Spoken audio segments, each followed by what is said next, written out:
2024ஆம் ஆண்டு தரம் 5 புலமை பரிசில் பரீட்சை பகுதி 1 வினாத்தாளில் 12வது வினாவாக வந்திருந்த வினாவை இன்றைய காணொளியில் கலந்துரையாட இருக்கிறோம். ஃபாத்திமா, மிஷேல், கவிஷ், ராமன் ஆகியோர் 4 பிள்ளைகள் ஆவார். மிஷேல் ஃபாத்திமாவிலும் மூத்தவரும் கவிஷிலும் இளையவரும் ஆவார். ராமன் மிஷேலிலும் இளையவரும் ஃபாத்திமாவிலும் மூத்தவர் ஆவார்.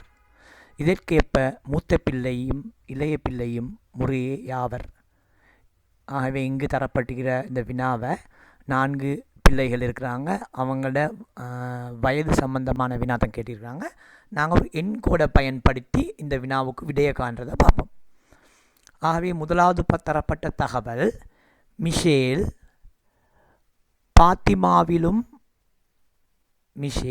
பாத்திமாவிலும் மூத்தவர். ஆகவே பாத்திமாவிட மூத்தவர். ஆகவே இங்கே நாங்கள் பாத்திமாவுக்கு 4 வயது என்றால் மிஷேலுக்கு 8 வயது அப்படி நாங்கள் உதாரணத்துக்கு வச்சுக்கொள்வோம். 4ம் 8ம். ஆகவே மிஷேல் பாத்திமாவில் மூத்தவராக இருக்கிறாரு. அடுத்தது கவிஷையில் இளையவராக இருக்கிறார். கவிஷ் என்றவர் நாங்கள் 10 வயதுன்னு போடுவோம். அவரை விட இளையவர். அடுத்தது 2வது தரவு அல்லது தகவல், ராமன் மிஷேலிலும் இளையவர்.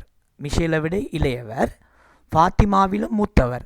ஆகவே ஃபாத்திமாவிட மூத்தவராக இருக்கணும், மிஷேலை விட இளையவராக இருக்கணும். ஆகவே 5 வயதாக இருக்கலாம், 6 வயதாக இருக்கலாம், 7 வயதாக இருக்கலாம். ஆகவே இது 2க்கும் இடையில் நான் 6 வயது என்று போடுறேன். ஆகவே ராமன் 6 வயது. ஆகவே இதற்கேற்ப மூத்த பிள்ளையும் இளைய பிள்ளையும் முறையேண்டால் முறையேண்டு கேட்டுக்கிறாங்க. ஆகவே முறையேண்டு சொல்கிற நேரம் முதல்ற வர்ணம் மூத்த பிள்ளை இங்கே கவிஷ் மூத்த பிள்ளை, இளைய பிள்ளை ஃபாத்திமா. ஆகவே இதுக்கு சரியான விடை 2வது விடை.